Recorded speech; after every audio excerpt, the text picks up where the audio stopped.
الرحمن الرحیم۔ ناظرین، آپ لوگوں کو بڑی خبر سے آگاہ کرتا چلوں کہ عمران خان صاحب کو توہین عدالت کیس میں بڑا اہم ریلیف مل گیا ہے اور عمران خان نے یہ سارا کیس جیت لیا ہے۔ نون لیگ جس طرح چاہتی تھی اس طرح فیصلہ نہیں ہو سکا۔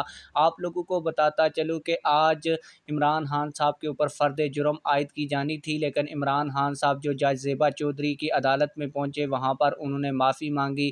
تو جب وہ ویڈیو پیش کی گئی چیف جسٹس اطہر من اللہ کو، تو چیف جسٹس اطہر من اللہ نے کہا کہ جو بیان حلفی عمران خان صاحب نے عدالت میں جمع کروایا، اس کے علاوہ عمران خان صاحب جو جج زیبا چودھری کی عدالت میں پہنچ کر انہوں نے معافی مانگی، اس سے عدالت بالکل مطمئن ہے اور توہین عدالت کیس یا جو توہین عدالت کا جو نوٹس تھا اس کو آج خارج کیا جاتا ہے اور عمران خان صاحب کے حق میں فیصلہ سنایا جاتا ہے۔